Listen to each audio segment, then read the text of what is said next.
ایک صاحب میرے پاس آئے، کہا رزق کم ہے، کچھ عرصے کے بعد پھر ملا، کہا اس مشق اور محنت پہ اللہ پاک نے واقعی میرا رزق کھول دیا ہے اور میرا رزق وسیع کر دیا ہے اور میرے رزق میں راحت، رحمت اور برکت ہے۔ تو اللہ سے کبھی بھی نا رزق ایک نہ مانگیے گا، کبھی بھی رزق ایک نہ مانگیے گا، ہمیشہ اللہ سے دو رزق مانگے۔ اور قرآن کی بد دعا بہت سخت بد دعا ہوتی ہے، اور قرآن کی بد دعا سے بچو۔ ہمیں دنیا کی کائنات کے خزانے مل گئے، رزق روحانی نہ ملا، ہم کنگلے ہیں، ہم یتیم ہیں، ہم مسکین ہیں، ہم مفلس ہیں، ہم در بدر ہیں، ہم فٹ پاتیے ہیں، ہمارے پاس کچھ نہیں ہے، اور ہمیں رزق روحانی مل گیا تو انشاءاللہ ہم کامیاب ہیں۔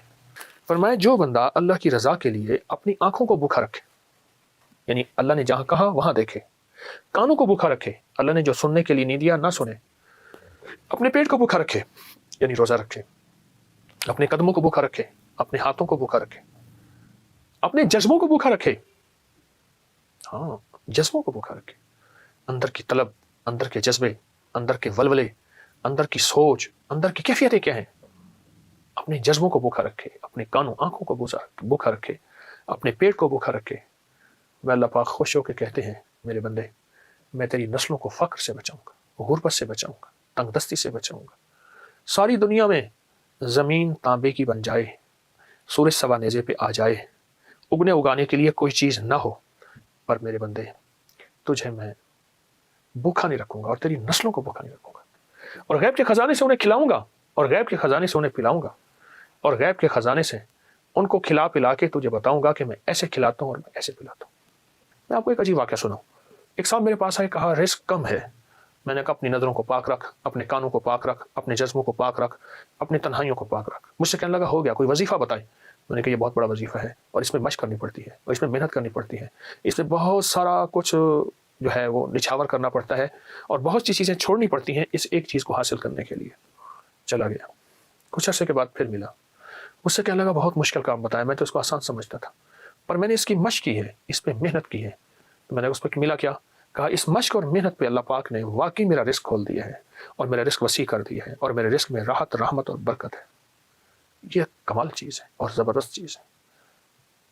اپنے جذبوں کو، اپنی تنہائیوں کو، اپنے وجدان کیفیات کو پاک کریں گے انشاءاللہ، نظروں کو صاف پاک کر کے اللہ سے رزق کی وسعت مانگیں گے اور رزق کی برکت مانگیں گے اور عافیت مانگیں گے، تو انشاءاللہ ہم دنیا میں بھی کامیاب ہوں گے اور آخرت میں بھی کامیاب ہوں گے۔ ہماری دنیا بھی کامیاب ہوگی، ہماری آخرت بھی کامیاب ہوگی، اور ایسی کامیابی ہوگی جس کو کوئی دنیا کی طاقت ناکام نہیں کر سکتی، جس کو اللہ کامیاب کرنا چاہے۔ اللہ سے دو رزق مانگنے ہیں، اللہ رزق روحانی بھی عطا فرما، رزق جسمانی بھی عطا فرما، لیکن مجھے دسترخوان مولا وسیع چاہیے، آقا وسیع چاہیے، کریم وسیع چاہیے۔ رزق روحانی کیا ہے؟ رزق جسمانی تو وافر مقدار میں ہمیں مل چکا ہے، رزق روحانی کیا ہے؟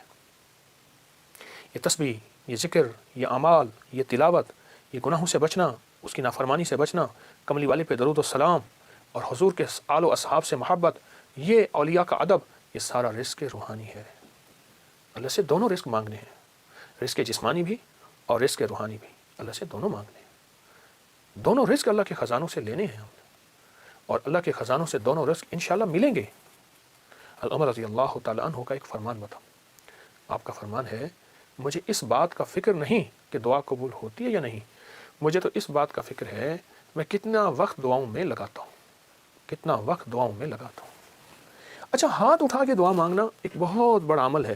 کچھ دعائیں ایسی ہوتی ہیں جو اللہ اور بندے کے درمیان ہیں اور وہ دل کے اندر سے نکل رہی ہوتی ہیں اور دل کی گہرائیوں سے نکل رہی ہوتی ہیں، وہ اندر کی کیفیتوں سے نکل رہی ہوتی ہیں، وہ اندر کے وجدان سے نکل رہی ہوتی ہیں۔ کچھ دعائیں ایسی ہوتی ہیں، کچھ دعائیں ایسی ہوتی ہیں، ہاں وہ دعائیں مانگیں، وہ دعائیں اللہ کے خزانوں سے ہم لینے والے بن جائیں۔ تو اللہ سے کبھی بھی نا رزق ایک نہ مانگیے گا، کبھی بھی رزق ایک نہ مانگیے گا، ہمیشہ اللہ سے دو رزق مانگے، رزق روحانی اور رزق جسمانی۔ روحانی رزق آج تک نہیں سنا، وہ یہ ہے۔ اچھا، ہمارے گھر میں روحانی دسترخوان لگتا ہے، جسمانی دسترخوان تو لگتا ہے، ٹیبل پہ نیچے کہیں دسترخوان پہ لگتا ہے، کیا روحانی دسترخوان بھی لگتا ہے؟ اس کو سوچیں۔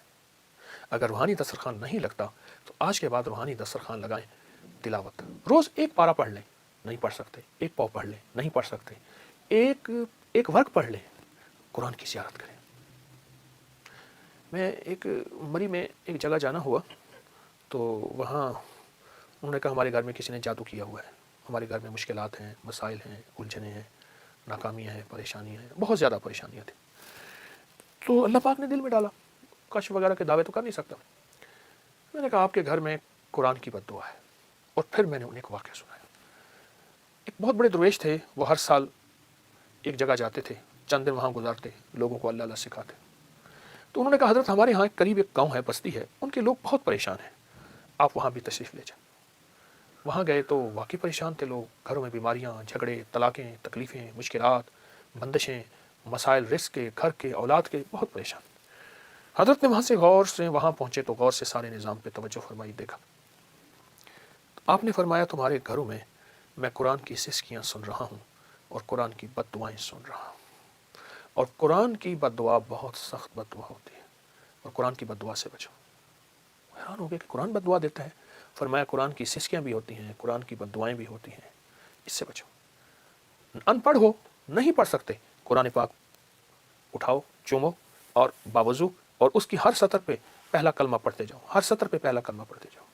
اور اگر پڑھے ہوئے ہو, ایک پارہ پڑھ لو, آدھا پارہ پڑھ لو, ایک پاؤ پڑھ لو, تھوڑا پڑھ لو, زیادہ پڑھ لو. میری درخواست یہ ہے, اللہ سے رزق روحانی منوائیں.